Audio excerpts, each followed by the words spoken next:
Good morning, students.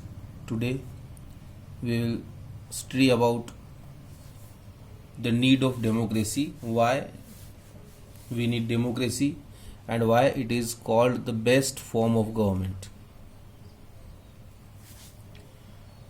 In the class, there was a discussion is going on. You can see the discussion which is given here. Everyone is talking about the benefits of the democracy, how people play their role, what they like about the democracy, why democracy they feel that is good for them.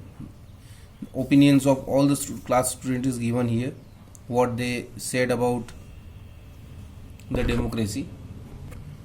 After listening all those arguments, the teacher said that I was delighted to see you are arguing so patiently. I don't know who is right and who is wrong, that is for you to settle. But I feel that you all wanted to speak your mind. You may have felt very bad if someone tried to stop you or someone punished you for saying what you felt. You would be able to do that in a country that is not democratic. So, is that a good argument for democracy? Because as we have seen that all the students were arguing, they were putting their ideas, they are expressing their ideas. That is the basic thing in the democracy, that everyone should get a chance to speak and to express his or her ideas. Now, what are the arguments? We can discuss about the benefits of the democracy, but first we need to understand that what are the limitations of democracy, what are the arguments that are given against democracy, so that will be able to understand the benefit of democracy easily.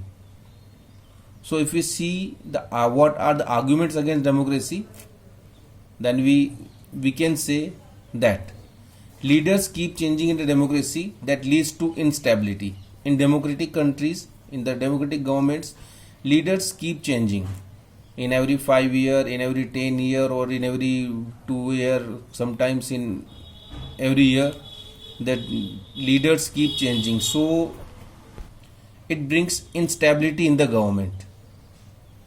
Government always become unstable. Democracy is all about political competition and power play. There is no scope for morality. Because in the government, because in democracy, the political parties always contest for the election. That is a political competition and they want to come in power. So they can do anything for that. So there is no scope for morality. So many people have to be consulted in a democracy, so that it leads to delays. Because in a democratic government, the prime minister or the president selflessly cannot take any decision. He need to consult to the ministers and to others also. So it delays the decisions. Elected leaders do not know the best interest of the people. It leads to bad decision. Because the leaders who are elected, they are not the experts in the field. So they can take bad decisions. Democracy leads to corruption, because the person who is in power knows that he may remain in power for next 2 years, 3 years, 5 years, but not for whole life. So he may start the bad practices, and as they need to win the election, they need to spend money, and for that they go for the corrupt practices. Ordinary people don't know what is good for them. They should not decide anything. So these are the arguments which are given against the democratic system.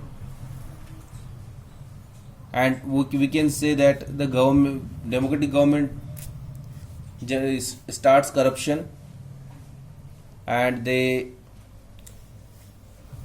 that is, it looks that it is not a good form of government, because decision delays. Many times the government machinery misused from the political party which is in power. So what we can say is that democracy is not a magical solution for all the problems.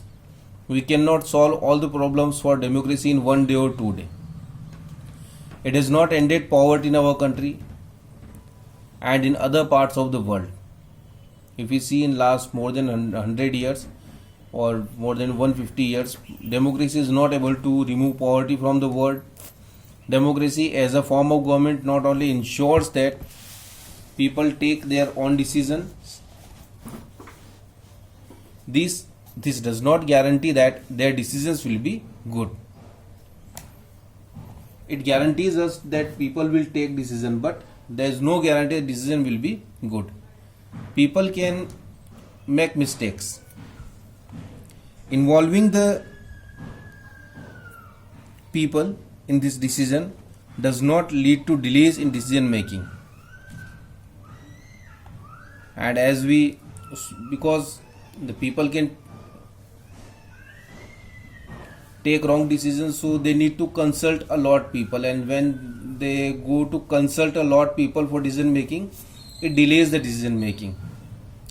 So then, because the leaders or regularly change, so many times the big decisions cannot be taken by, and the government's efficiency also affect.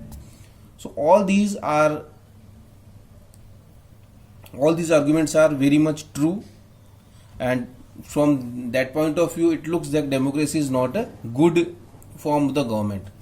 But now when we talk about the arguments in favor of democracy, we'll start with the story which is given, which is about China.